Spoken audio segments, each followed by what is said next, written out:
The Hawthorne Elite Shooting Club had never seen anyone like Mei Lin walk through its polished oak doors. The club, with its mahogany-paneled walls and trophy cases filled with gold-plated awards, was the exclusive domain of retired military officers, wealthy businessmen, and political figures who paid exorbitant membership fees to maintain their sanctuary from the common world. Mei Lin entered wearing faded jeans, a simple gray cardigan, and practical shoes that had seen better days. Her black hair was pulled back in a functional ponytail, not a hint of makeup on her face. At 42, she carried herself with quiet dignity, but to the members lounging in leather chairs, she might as well have wandered in from another planet. The receptionist, a young man with an expensive haircut and practiced smile, looked up from his computer. His expression shifted from professional courtesy to thinly veiled disdain when he registered her appearance. "May I help you?" he asked, his tone suggesting the only help she could possibly need was directions back out the door. "I'd like to register for the Regional Precision Championship," Mei Lin stated, her voice soft but steady. She placed a completed application form on the counter. The receptionist stared at her, momentarily speechless. Behind him, conversations quieted as members turned to observe this unusual interruption to their sanctuary. "I'm afraid there's been a misunderstanding," he finally responded, pushing the form back without even glancing at it. "The regional championship is only open to members and qualified guests." Mei Lin finished for him. "I've read the official rules. There's no membership requirement for competition entrants who meet the qualifying criteria." She gently pushed the form back toward him. The standoff was interrupted by the approach of a tall man with steel gray hair and commanding presence, Commander Richard Westfield, retired Navy SEAL and club president.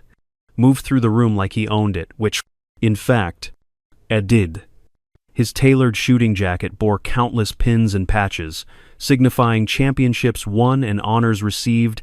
"Is there a problem here, Phillips?" Westfield asked, his voice carrying the easy authority of someone accustomed to being obeyed without question. "This lady wants to enter the regional championship, SEAL," Phillips explained, emphasizing lady as if it were synonymous with intruder. Westfield turned his piercing blue eyes to Mei Lin, assessing her with a dismissive glance. "The competition is for serious marksmen, ma'am, not hobbyists. The entry requirements list specific qualifying scores, not specific types of people," Mei Lin replied calmly. "I can meet those requirements." A chuckle spread through the gathering crowd of members. Westfield's smile didn't reach his eyes as he leaned slightly forward. "Have you ever fired anything more powerful than a staple gun, Miss Lin?" "Mei Lin," she supplied. "And yes, I have." Westfield's smile widened into something predatory. His audience of club members had grown, clearly entertained by the confrontation. "You know what, Phillips? Let's give Miss Lin her chance to qualify." He stirred expansively. "It's not often we get to expand our horizons with such diverse applicants." The snickers from the gathered members made his true meaning clear. This would be their afternoon entertainment, watching an outsider fail spectacularly. "The club prides itself on being fair," Westfield continued, his voice dripping with false magnanimity. "Let's set up a simple qualifying round. Right now." He turned to the assembled members.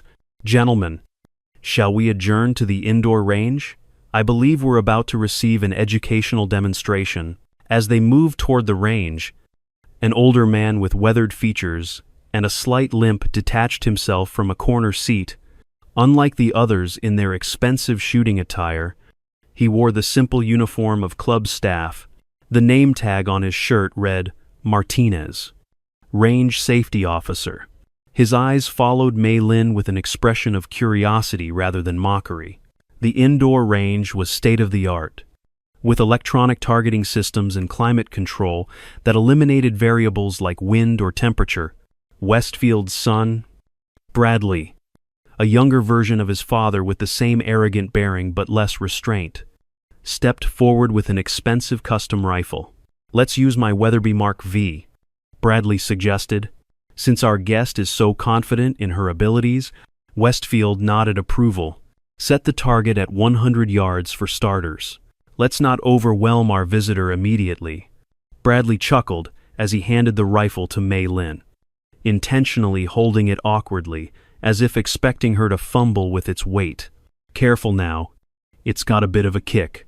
To their surprise, Mei Lin took the rifle with practiced ease, checking the chamber and inspecting the sights with methodical precision.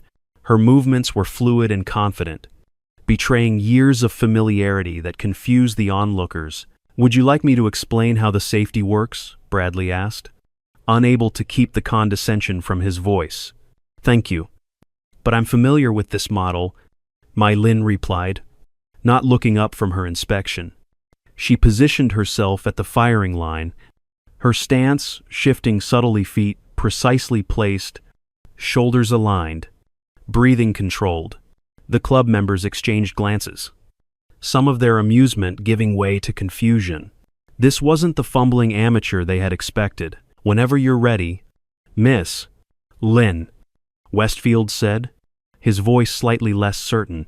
"Just hit the target anywhere to start with." The room fell silent as Mei Lin raised the rifle, settled it against her shoulder, and took aim. Her breathing slowed visibly, her focus absolute.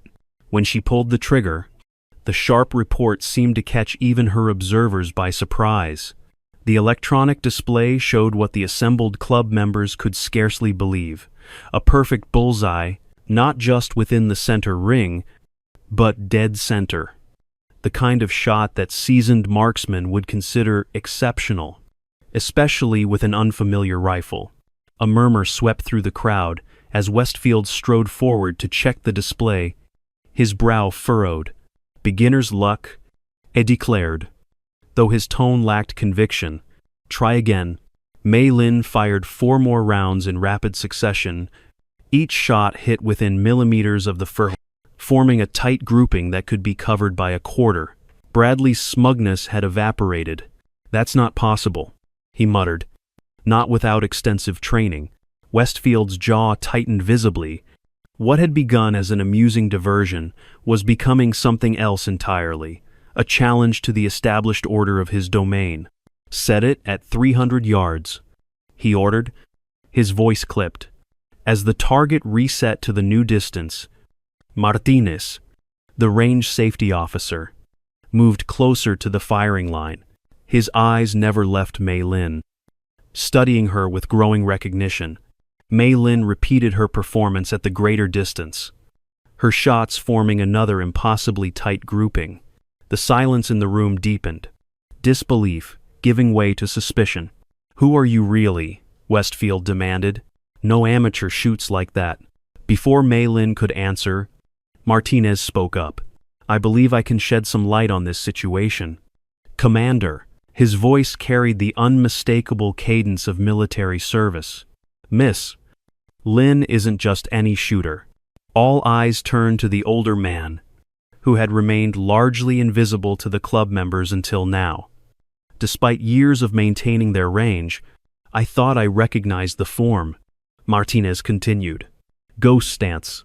Modified isosceles with that unique weight distribution." He looked at Mei Lin with newfound respect. "You were with 5th Special Forces, weren't you?" "Asian Theater Operations." Mei Lin neither confirmed nor denied it, but something in her posture shifted almost imperceptibly. A soldier, recognizing one of their own.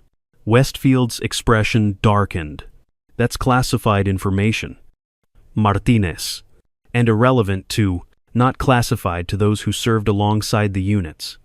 Martinez interrupted, something he would never have done under normal circumstances. "I was support staff for several joint operations, never knew many of their names. But I never forget a shooting style." He turned to Mei Lin. "You were one of the shadow shooters, the ones they sent in when failure wasn't an option." A heavy silence fell over the range as the implications sank in. Mei Lin's simple appearance had concealed a military background that far outstripped many of the self-proclaimed experts in the room. Westfield's face had turned an alarming shade of red.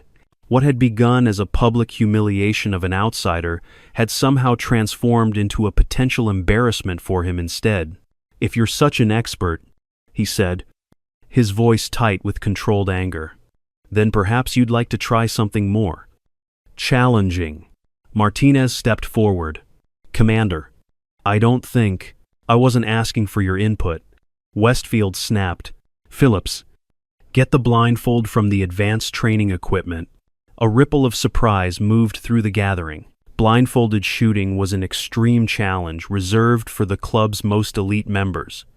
Those with decades of experience, most had never even attempted it. Blindfolded shooting requires extensive familiarity with the specific weapon and range. Martinez protested. "It's not a fair challenge with an unfamiliar rifle. Life isn't fair." Westfield replied coldly, "If Miss Lin wants to join our championship, she should demonstrate extraordinary skill, not just basic competence." Phillips returned with a black blindfold. Westfield took it and held it out to Mei Lin with a challenging stare. "Unless, of course, you'd prefer to withdraw your application and leave us to our regular activities." Mei Lin regarded the blindfold for a long moment. The room held its collective breath, expecting her to back down from such an unreasonable challenge. Instead, she calmly took the blindfold from Westfield's hand. "What's the target?" she asked simply. Westfield's smile returned. Sharp and unpleasant. "Standard silhouette target. Accusations. 1 shot." He glanced at his son. "Bradley, load a single round for our guest." As Bradley complied, Martinez moved closer to Mei Lin. "You don't have to do this," he said quietly. "He's deliberately setting you up to fail." "I know," she replied, equally softly. "But sometimes, the only way forward is through." The simple statement carried a weight that suggested she was speaking from hard-won experience. As Mei Lin prepared, Martinez's mind traveled back 15 years to a classified operation in the mountains of eastern Afghanistan. He had been station support for a joint Special Forces Mishona mission that had gone catastrophically wrong due to command failures. The only reason half the team had survived was a singular sniper positioned on a ridge above the valley, a sniper whose identity had never been officially disclosed, but whose impossible shots had become legend among those who served. Martinez watched as Mei Lin checked the rifle one final time. Noting the precision of her movements, the way she mapped the distance to the target with her eyes, the slight adjustments to her stance based on the weight and balance of the weapon. These weren't techniques taught in standard training. They were the hallmarks of the military's most elite shooting program. "Ready when you are," she told Bradley, who handed her the loaded rifle with considerably more respect than before. The atmosphere in the range had transformed from mocking amusement to tense anticipation. Even those who had been laughing at Mei Lin's appearance earlier now leaned forward, captivated by the unfolding drama. Mei Lin positioned herself carefully at the firing line, establishing her stance before raising the blindfold to her eyes. She tied it securely, engulfing her world in darkness. "The target is set," Westfield announced, a note of satisfaction in his voice. He had deliberately positioned the target slightly off-center from where it had been during her previous shots, not enough to be called out as cheating, but enough to ensure failure for anyone relying on memory alone. Mei Lin stood motionless for several long seconds. The rifle held in ready position, those watching could see her head tilt slightly, as if she were listening to the space around her. Her breathing slowed visibly, each breath deep and controlled. Martinez recognized the technique immediately: spatial mapping through ambient sound reflection.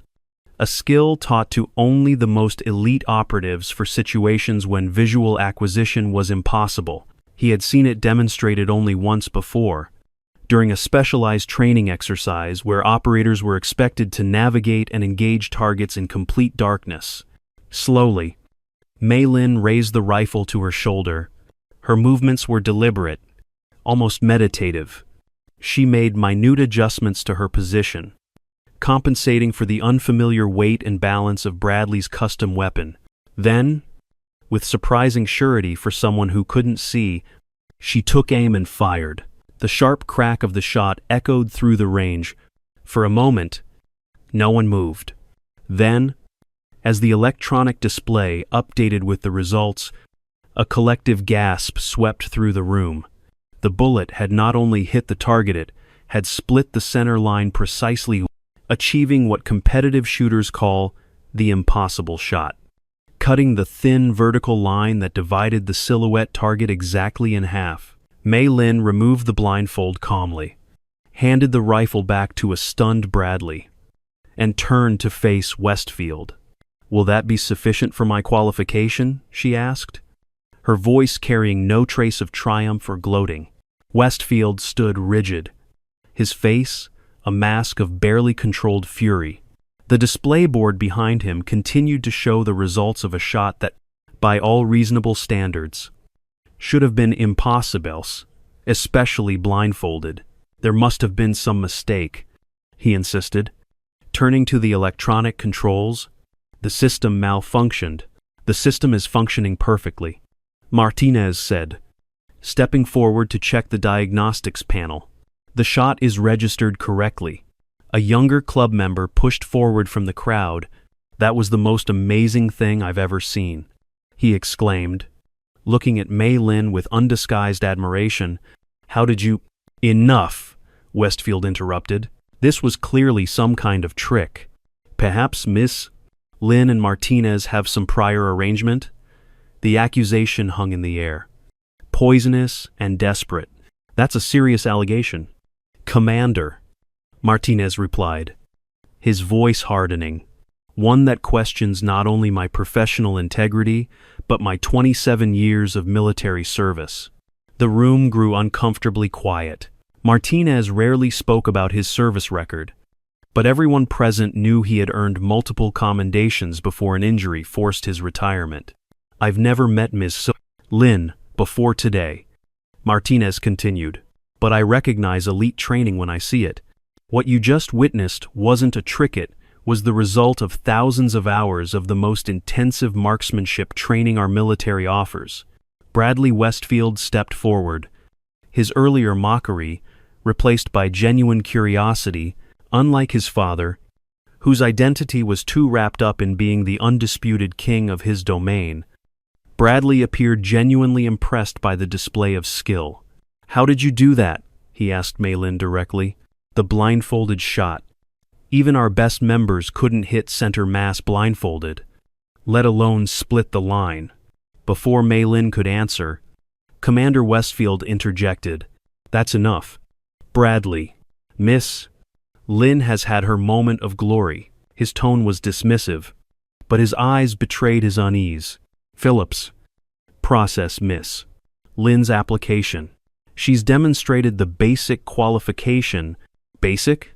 someone muttered from the crowd, loud enough to be heard.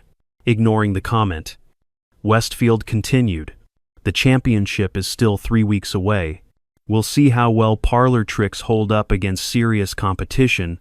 With that, he turned and strode toward the exit, his posture radiating indignation. As the crowd began to disperse, some members lingering to steal glances at Mei Lin, Martinez approached her. "You didn't just learn that in the military," he said quietly. "That was something else entirely." Mei Lin regarded him thoughtfully. "You're very observant. Mr. Martinez." "Master Sergeant Martinez.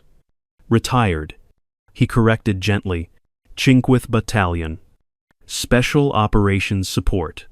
I was there that night in the Korengal Valley." 2011. A flicker of recognition crossed Mei Lin's face before her expression returned to careful neutrality. "Many good soldiers were lost that night, and many more would have been, if not for the shooter on the northern ridge," Martinez replied meaningfully, "the one they called the Ghost." Mei Lin's silence was neither confirmation nor denial, but it spoke volumes to Martinez. Why here? He asked softly. Why now? After all these years? Mei Lin glanced toward the door through which Westfield had disappeared. Some debts can only be paid in person, she said cryptically. Before Martinez could ask more, Bradley Westfield returned, approaching them with none of his earlier arrogance. Miss Lin, he said, extending his hand. I owe you an apology for my behavior earlier.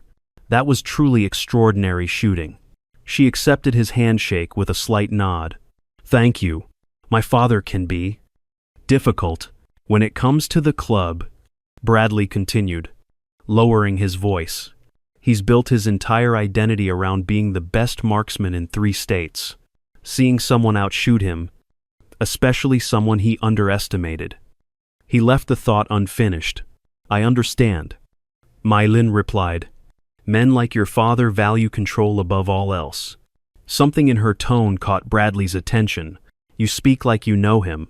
I know men like him, she clarified, her eyes momentarily distant. Men who believe their rank and status make them infallible. Men whose mistakes cost others dearly. After completing her registration, Mei Lin left the Hawthorne Elite Shooting Club with considerably more attention than when she arrived. Members nodded respectfully as she passed. A few even attempting to engage her in conversation, she responded politely but briefly. Clearly not interested in becoming the day's celebrity, Martinez followed her to the parking lot. His limp more pronounced after hours of standing, he found her beside an unassuming sedan. Gaze in Hunt. You didn't come here just for a shooting competition, he stated rather than asked. Mei Lin paused. Considering the older man carefully, you seem very certain of that. Because I remember more than just the ghost shooting that night, Martinez replied. I remember the operation commander, the one whose bad call put those men in an ambush. He paused meaningfully. Commander Richard Westfield. Mei Lin's expression remained unchanged, but her posture shifted subtle, almost imperceptible tension of a predator recognizing its prey. 15 men went into that valley. Martinez continued. 7 came out. The official report cited unavoidable enemy contact. But those of us who were there knew differently. And what exactly did you know? Master Sergeant? Mei Lin asked, her voice soft but intense. That Westfield ignored intelligence about enemy positions, that he was warned by his second-in-command but proceeded anyway, more concerned with completing his mission than the safety of his men. Martinez's eyes held a distant pain, and that when it all went wrong, he made sure the records protected his reputation rather than honored the truth. Mei Lin was silent for a long moment. The second-in-command, she finally said. What happened to him? Captain David Lin? Martinez's gaze sharpened with sudden understanding. He died from his wounds 3 days after extraction. There was nothing the medics could do. The name hung in the air between them. David Lin. The connection was now obvious. My husband, Mei Lin confirmed quietly. The man whose career Westfield destroyed with false reports before an ambush took his life. Martinez nodded slowly, pieces falling into place. And you were the ghost, the unidentified shooter who saved the survivors. I was stationed as overwatch. Un oficial. David and I had bent some rules to ensure I was positioned there. He didn't trust Westfield's planning. A ghost of a smile touched her lips. We worked well together. Even when regulations said we shouldn't. Westfield doesn't know who you are. Martinez realized.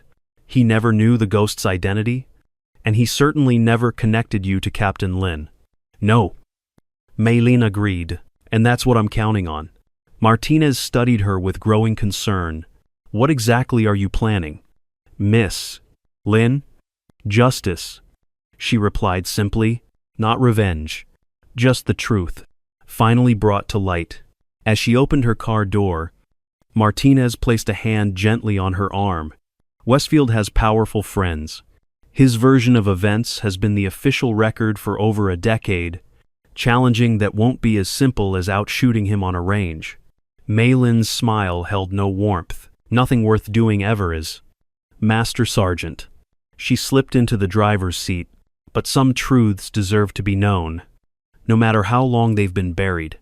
Over the following week, the Hawthorne Elite Shooting Club buzzed with talk of the mysterious Mei Lin and her extraordinary demonstration. Opinions divided between those impressed by her skill and those loyal to Westfield's wounded pride. The approaching regional championship took on new significance, no longer just another competition, but a public stage for a showdown. Martinez found himself unexpectedly central to the drama. Club members peppered him with questions about military shooting techniques and the legendary Ghost, whose exploits had become amplified through retelling the Fordhouse. He answered carefully, sharing general information while protecting Mei Lin's privacy and purpose. Bradley Westfield sought him out several times, his curiosity seemingly genuine. Unlike his father, Bradley appeared more intrigued than threatened by Mei Lin's abilities. "Did you serve with her directly?" Bradley asked one afternoon, helping Martinez clean the day's equipment, something no other member ever bothered to do. "No," Martinez answered truthfully. "Our paths crossed briefly during operations, but we weren't in the same unit." Bradley nodded thoughtfully. "My father's been acting strangely since she showed up, spending hours reviewing old mission files, making calls to former colleagues." He hesitated. "He seems afraid." Martinez kept his expression neutral. "Competition affects people differently. It's not about the competition," Bradley insisted. "I've seen him lose before. This is something else." He lowered his voice.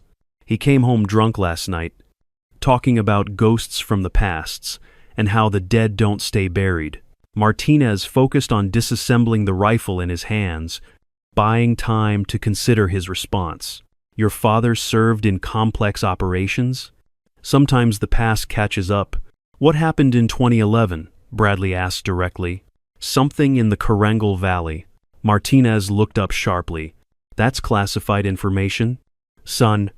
"Not to those who were there," Bradley countered, echoing Martinez's own words from the range. "And not to those whose fathers wake up screaming about it." Before Martinez could respond, the door opened and Commander Westfield himself entered. His eyes narrowed, seeing his son and Martinez in conversation. "Bradley," he snapped, "I've been looking for you. We need to review your competition preparation." Bradley straightened. The easy camaraderie he'd shown with Martinez instantly replaced by stiff formality. "Yes, sire. I was just helping with equipment maintenance." "That's Martinez's job, not yours," Westfield said dismissively. His gaze shifted to the range safety officer. "And speaking of jobs, I expect you to focus on yours rather than entertaining my son with war stories." Martinez met Westfield's gaze steadily. "Just sharing professional insights. Commander, your son has a genuine interest in improving his technique." Something dangerous flickered in Westfield's eyes. "Be careful about which insights you share, Master Sergeant. Some stories are better left untold." The thinly veiled threat hung in the air as Westfield guided his son from the room. Bradley glanced back once, his expression troubled, before the door closed behind them. Later that evening, as Martinez locked up the range, he found Mei Lin waiting in the parking lot. She stood beside her car, seemingly oblivious to the light rain that had begun to fall. "He's investigating you," Martinez said without preamble. "Pulling files? Contacting old connections?" Mei Lin nodded, unsurprised. "I expected he would. Men like Westfield don't tolerate unknowns." His son is asking questions too. About Karengal. About what happened there. This seemed to give Mei Lin pause. Bradley wasn't there. He couldn't have been more than a teenager in 2011, but he's heard things, Martinez explained. Nightmares, drunk confessions. The guilt Westfield won't acknowledge, while awake haunts him in his sleep. Mei Lin absorbed this information thoughtfully. That could be useful. As the regional championship drew nearer, tensions at the Hawthorne Elite Shooting Club escalated. Commander Westfield, unable to bar Mei Lin from competing after her qualifying performance, Instead, implemented a series of rule adjustments clearly designed to disadvantage newcomers. All competitors must use club-provided standard equipment. He announced at a pre-competition briefing, no custom modifications or personal accessories allowed. The change primarily affected Mei Lin, who, unlike the regular members, hadn't had years to familiarize herself with the club's stock weapons. Several members exchanged uncomfortable glances, aware of the transparent targeting, but none spoke up. None except Bradley. That's never been a rule before, he pointed out, drawing surprised looks. It disadvantages qualified competitors who haven't had access to our equipment. The committee has approved the change to ensure a level playing field. Westfield replied icily, unless you're suggesting certain competitors deserve special treatment. Bradley held his father's gaze for a long moment before looking away. No, sire. Just clarifying. After the meeting, Martinez found Bradley in the equipment room, methodically testing various competition rifles. That took courage, Martinez observed. Bradley continued his inspection without looking up. It was the right thing to do. Doesn't make it easier. Bradley finally paused, running a hand through his hair in frustration. My father's obsessed with this competition. With defeating her, it's not like him. He lowered his voice. He's even contacted the competition judges personally. Longtime friends who owe him favors. Martinez felt a chill that had nothing to do with the room's temperature. You think he's trying to rig the competition? I don't know, Bradley admitted, but I found him reviewing Mei Lin's application forms at 3 a.m, looking for any technicality to disqualify her. Martinez weighed his next words carefully. Your father believes his reputation is at stake. It's more than that, Bradley insisted. This is personal. Like he's fighting something bigger than a shooting competition. He selected a rifle from the rack, checking its action. This one has the best trigger response, most similar to what she used during qualification. Martinez raised an eyebrow. Are you helping Miss Lin? A complicated expression crossed Bradley's face. I'm helping the competition remain fair. He held out the rifle. Make sure she gets this one during equipment distribution. 2 days before the championship, Mei Lin received an unexpected visitor at her modest rented apartment. Bradley Westfield stood at her door, looking distinctly uncomfortable. May I come in? He asked after identifying himself. It's important. Mei Lin hesitated, then stepped aside to allow him entry. The apartment was sparsely furnished, containing only essentials.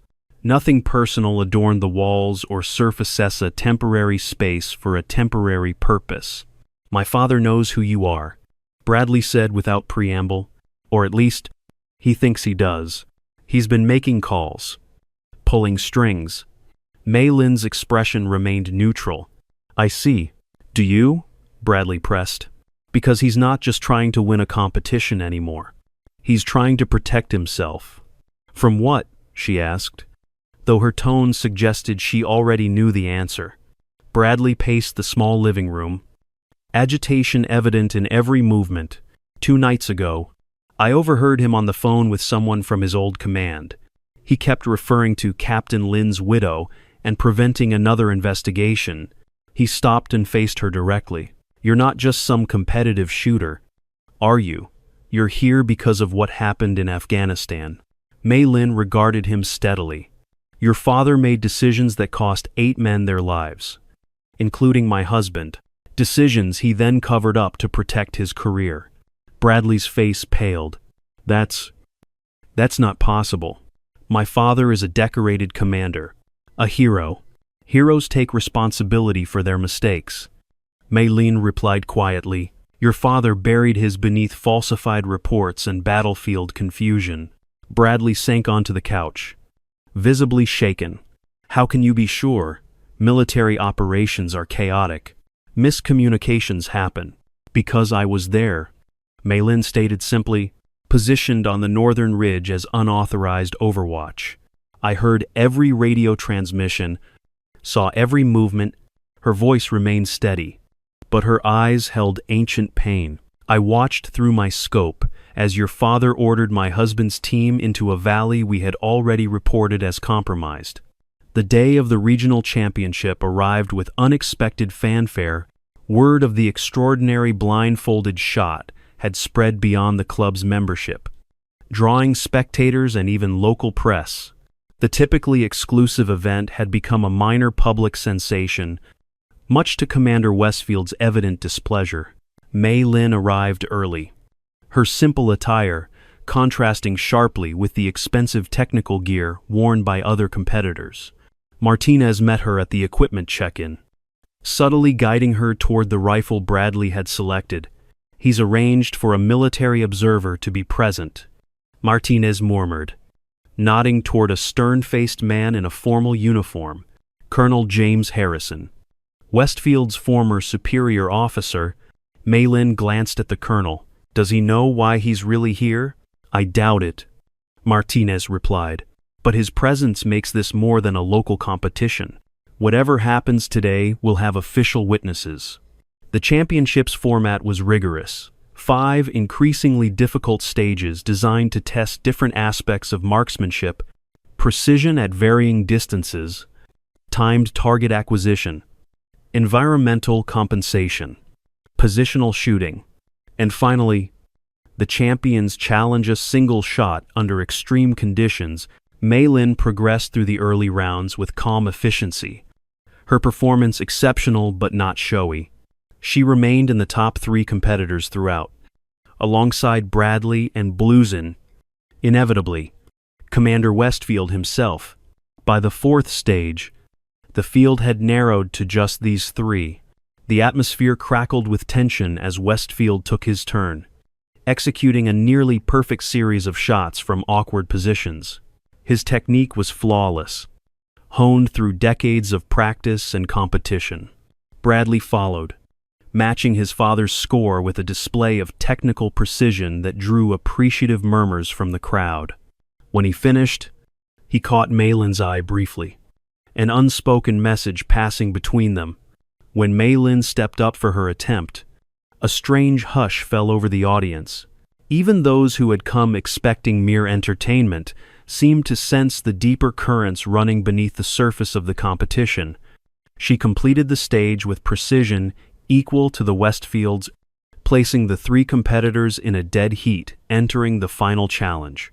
The Champions Challenge, announced the head judge, will test not only technical skill, but adaptability and focus under pressure. On his signal, assistants unveiled the final challenge, targets at 500 yards with simulated wind conditions, to be engaged blindfolded. After only 30 seconds of visual assessment, a murmur swept through the crowd, even by elite standards. This was an extreme testone, clearly designed with Mei Lin in mind. Colonel Harrison leaned forward with heightened interest. Blindfolded shooting at this distance isn't standard protocol, he observed to no one in particular. It's a special edition for this year's championship, Westfield replied smoothly, testing the limits of elite marksmanship. Harrison's eyes narrowed slightly. I see. As the first competitor, Bradley approached the firing line with visible apprehension. He studied the target's setup intently during his allotted 30 seconds, then donned the blindfold. His shot, when it came, struck the outer ring of the target, an impressive feat given the circumstances, but far from perfect. Westfield followed, his confidence palpable as he memorized the layout. Blindfolded, he fired with practiced precision, his bullet hitting just outside the bullseye, a superior performance that drew applause from club members. When Mei Lin's turn came, Westfield's smile held the satisfaction of a man who believed victory was assured. The challenge had been specifically crafted to showcase his years of familiarity with the range and advantage no newcomer could overcome. Mei Lin took her position, studying not just the target but the entire range environment during her brief observation period. Then, with calm deliberation, she secured the blindfold. The silence that fell was absolute. Even the rustle of movement from spectators ceased, as if the entire room held its breath. Mei Lin raised the rifle, her movements fluid and assured. She made minute adjustments to her position, compensating for factors only she perceived. Then, with perfect control, she squeezed the trigger. The crack of the shot echoed through the range. For a heartbeat, no one moved. Then the target display illuminated, showing a result that defied belief. Mei Lin's bullet had split the bullseye precisely down its center line, achieving what competitive shooters called the perfect shot, a 1 in a million feet even without a blindfold. Gasps and exclamations erupted from the crowd. Bradley stared at the display in astonishment. Colonel Harrison rose to his feet, his expression one of shocked recognition. Only Westfield remained unmoved, his face hardening into a mask of fury. Impossible, Ed declared. There must be some malfunction with the targeting system. The system is registering correctly. The head judge confirmed after checking the diagnostics. The shot is valid. Then it's fraudulent, Westfield insisted, his voice rising. No one makes that shot blindfolded. No one. He turned to Colonel Harrison. James, you know this is impossible. Instead of supporting his former colleague, Harrison approached the firing line slowly, his gaze fixed on Mei Lin, who had removed her blindfold and stood calmly awaiting the results. I've seen shooting like this only once before, the colonel said, his voice carrying clearly through the sudden quiet. During a classified operation in the Korangal Valley, 2011, Westfield's face drained of color, an unauthorized overwatch position on the northern ridge. Harrison continued, his eyes never leaving Mei Lin, a shooter who made shots no one thought possible, saving the survivors of an ambush that should never have happened. He stopped directly in front of Mei Lin. You were the ghost. The revelation sent a shockwave through the room. Martinez stepped forward to stand beside Mei Lin, his presence a silent statement of support. This is absurd, Westfield sputtered. Colonel, whatever you think you know, I know enough. Harrison interrupted sharply. I've spent years wondering about the discrepancies in your after-action reports, about why Captain Lin's final communications contradicted your official account. Bradley moved to join them, positioning himself deliberately apart from his father. It's true, isn't it? He asked Westfield. What she said about the mission, about ignoring intelligence reports. Westfield looked from his son to Mei Lin to Harrison, the carefully constructed facade of his life visibly crumbling. For a moment, it seemed he might continue his denials. Then his shoulders sagged in defeat. You don't understand what command is like, he said, his voice suddenly old. The pressure, the expectations of success. We couldn't abort another mission. Headquarters was demanding results. 8 men died, Mei Lin said quietly, including my husband. It was war, Westfield insisted, but the words rang hollow even to his own ears. Soldiesti inva? Not because their commanders value success over safety, Harrison replied, not because mission completion matters more than men's lives. In the silence that followed, the truth hung exposed, not just about one mission gone wrong, but about the character of a man who had built his reputation on the bodies of those who trusted him. The championship committee declares Mei Lin the winner of this year's regional championship, the head judge announced, breaking the heavy silence. Congratulations, ma'am. But Mei Lin wasn't looking at the judge or the trophy. Her eyes remained fixed on Westfield, who seemed to have aged a decade in minutes. I didn't come for a trophy, she said. I came for the truth. For David, and for all the others who never came home. She stepped closer to Westfield. Look me in the eye and acknowledge what you did. For a long moment, Westfield stood frozen. Then, finally, he met her gaze. I made the wrong call, he admitted, each word seeming physically painful, and I covered it up afterward. I'm sorry. It wasn't justice in the legal sense. There would be no court-martial, no official reprimand. Too much time had passed. Too many records had been sealed, but in that moment, before witnesses who mattered, the truth had finally been spoken aloud. For Mai Lin, for the ghost who had watched helplessly as tragedy unfolded, it was enough. As she turned to leave, Bradley Westfield approached her. "I'd like to learn from you," he said quietly.